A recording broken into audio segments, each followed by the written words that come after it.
And we're back. Okay.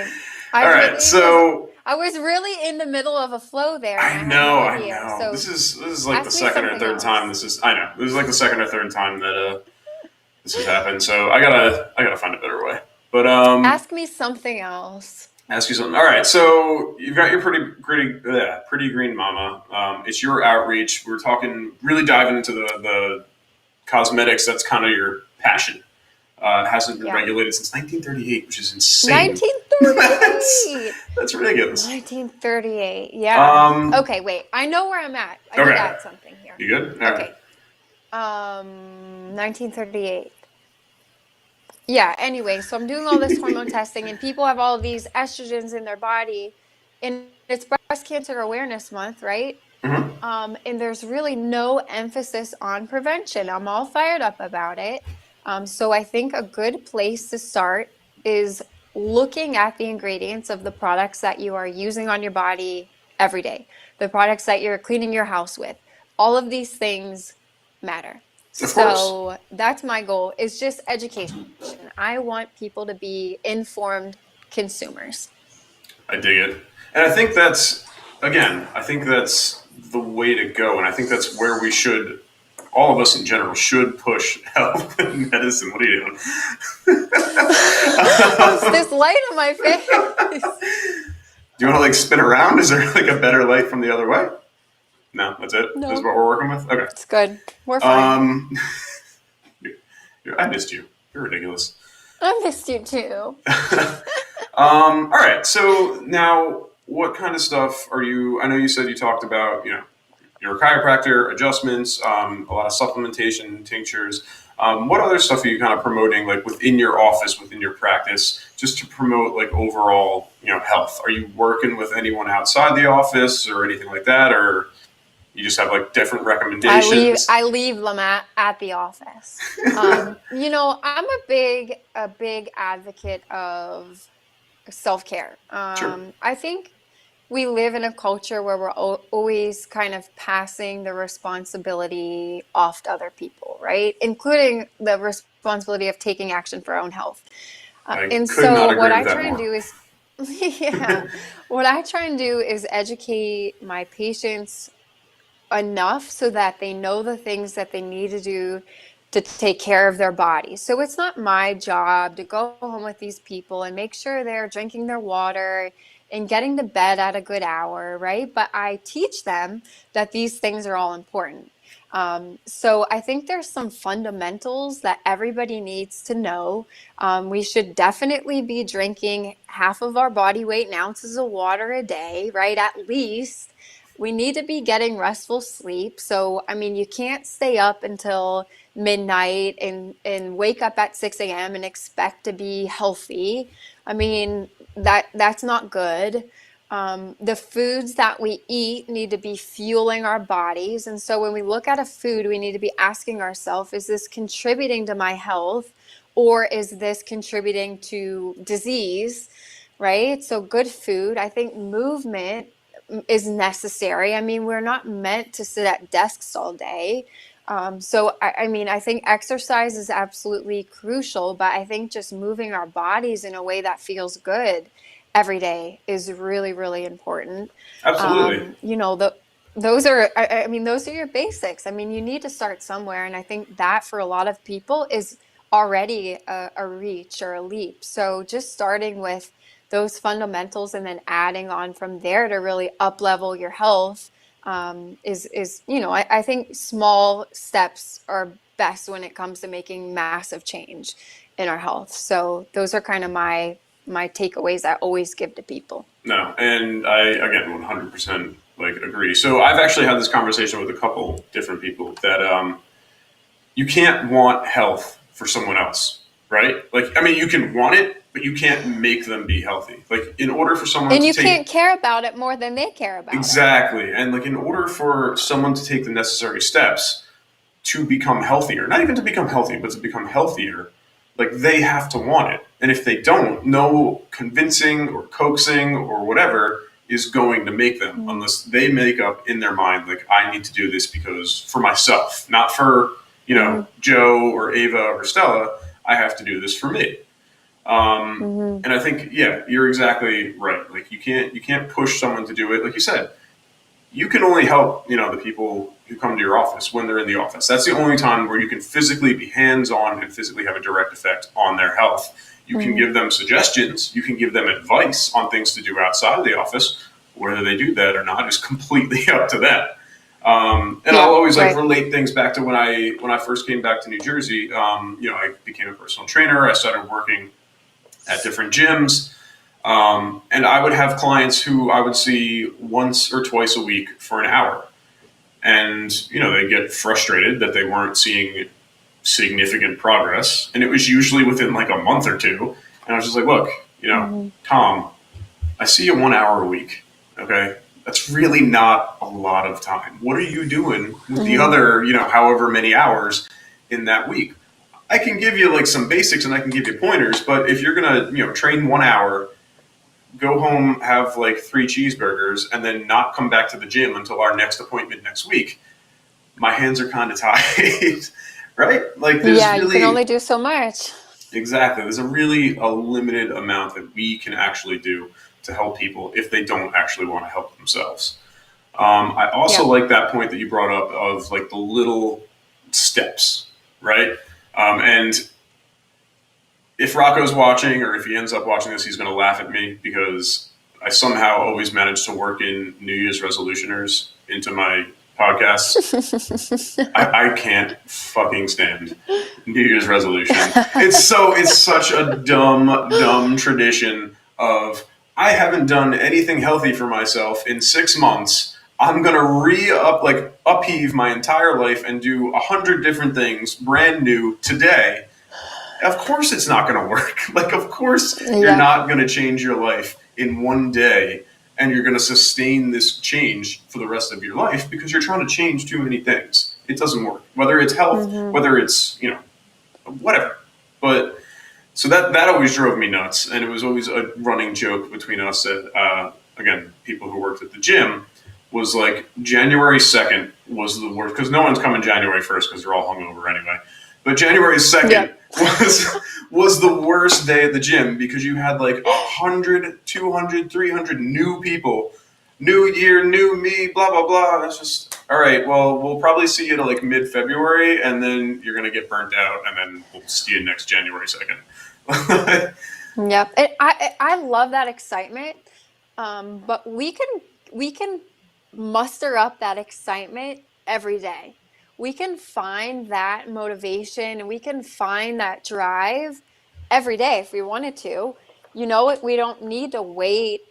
We don't need to Yeah. wait for anything to happen for us to change. It just takes a moment, Yeah, right? it doesn't have It to be just a takes new a moment year. for It us to could, change our mind. exactly, yeah, like we don't have to You're wait. Like like, please it's October. Like I don't have stop to wait till waiting for the new January to year. do yeah, to do something new. Just do Yeah, it. like drink Just the water, yeah, move your body, do it today. Do it today. I agree.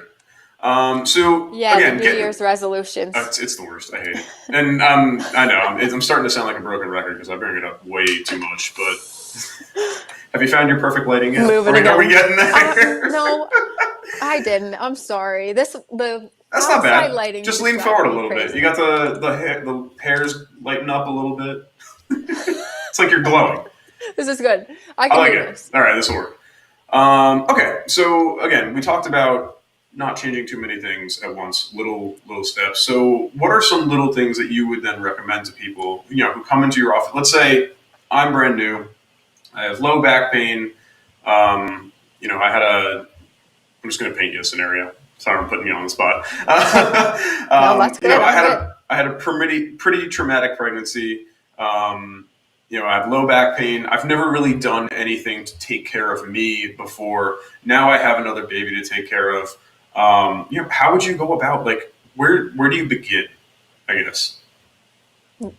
Yeah.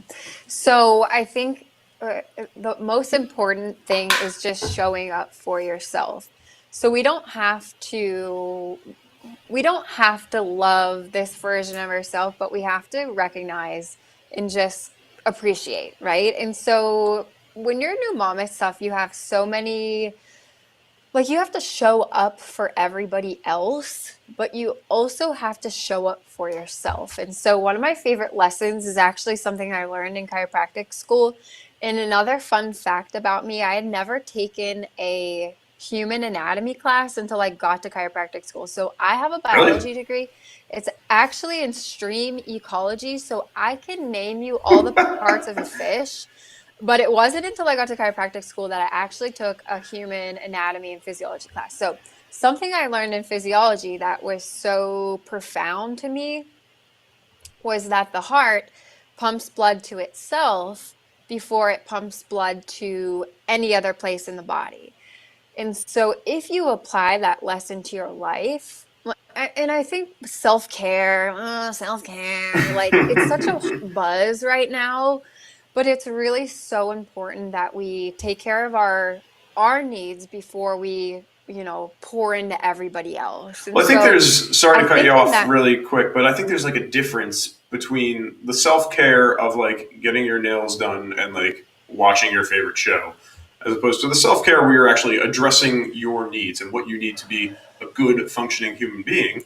And I think there's benefit to that because now if you're taking care of yourself and you're the best you or on your way to being the best you that you can be, now you can be the best mother to that new child, right? Now you can be, the best wife or husband or whoever, you know, because, and I think people almost think of it as like self care is being selfish, but improving yep. yourself allows you to then project and be better for everyone else, right?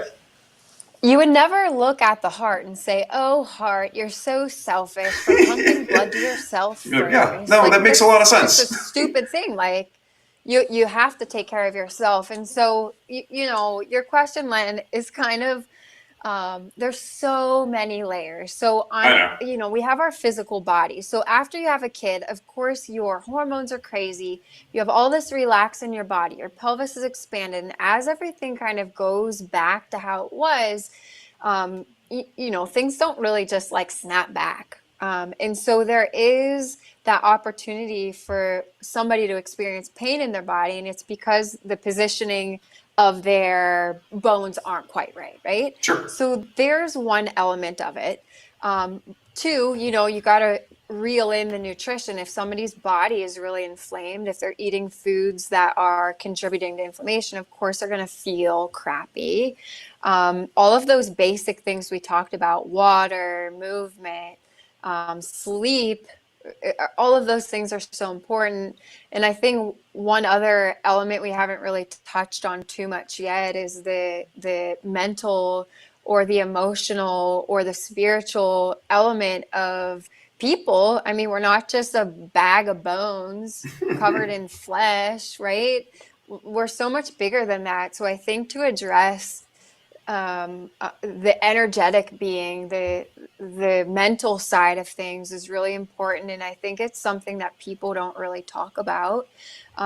But in my work and in my studies and my experience, there's a direct correlation between our emotional bodies and our physical bodies. So I do think you have to marry those together in order to make progress, in order to really evolve as humans. I think you have to address all of those things. So again, it's addressing every single I know. I kind of gave thing you that a contributes loaded to the question one. there. Yeah, I gave you a loaded. I know there's no one answer. There's no right or wrong answer. Again, I'm bringing you There's here so many because answers, and that's the exactly, thing is exactly. And the reason why I want you here is I want to hear your opinion. I mean, I think because I value it, and I think you're obviously a smart human being. So I know, right? So no, so I like. I'm perfectly okay because I can't even tell people how many times I've said like, well, it depends. Like there is no like what's the best exercise? I don't know. yeah. What can you do? What do you want to And do? Like what do you want to achieve? That kind of stuff. So yeah, yeah, I'm that's the sorry. best part about it is it's okay. Everybody, like everybody, Yeah, but everybody is so different. Our needs are all different. The cells that make up our bodies are all different. And so there's never a cookie cutter answer for anybody. And if somebody's telling you that, like, oh, yeah, you just need to get on this diet or you just need to take Yeah. this supplement and that's perfect for you, it's crap, it's garbage because everybody, I mean, our bodies are so different that, like, there's no one answer for anybody. Like the exercises you give grandma aren't the same exercises you give, young sports boy, right? Like everybody's so different. No. Um, you know what I Oh, mean. young sports boy. Young sports boy. No, that's good. And actually, because you touched on like the emotional and the mental and the physical all being interconnected. And I've actually been doing a lot of like reading and like research on like gut health because it's not something I ever really looked into, in my past.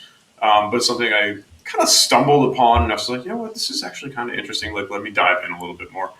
I had no idea up until fairly recently that there's a direct correlation between gut health and like depression. Like I did not know that, and Yeah. I thought that was like such a Hmm. wild and honestly kind of awesome thing.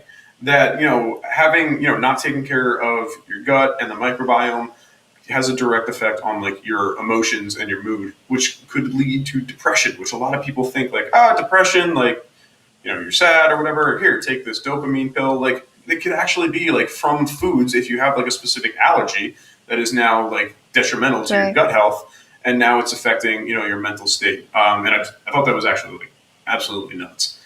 Um, but yeah, Yeah. So some of the foods that are most detrimental to our gut is gluten, dairy, pretty much the standard American diet. Everything in there is like yeah, wrecking our guts.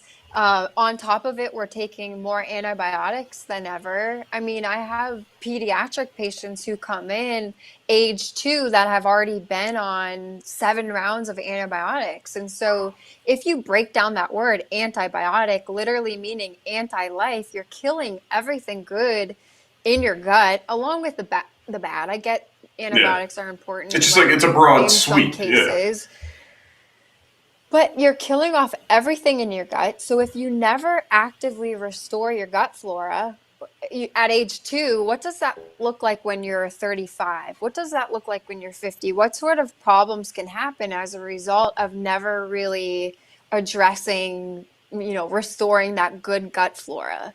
So that is definitely something. I mean, keep digging into that because it's so interesting. And I think what, like 60% of serotonin's produced in the gut. it was So, I some like mean, number that blew it, me away. Like that you didn't like I didn't know yeah, about it and I never really thought about it. And then when I read it, I was just like, there's no way. Like there's no way that's actually correct. Like it was 60s, like 60, 78, it something is. like big. And I was just like, whoa.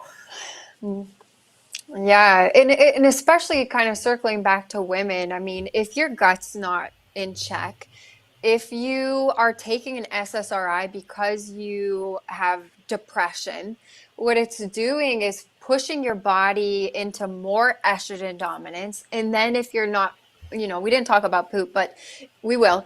If you're not pooping, all of that estrogen that you would eliminate gets reabsorbed, and you kind of have this like perfect storm, and people feel crazy and they're wondering like, oh, my meds aren't working.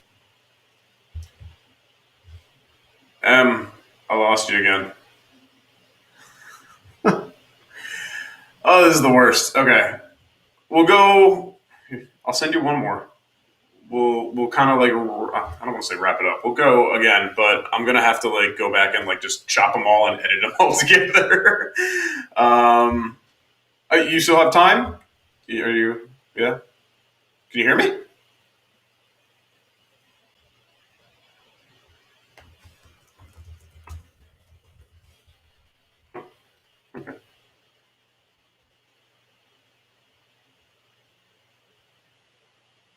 Oh, you can't hear me? Okay. Oh no.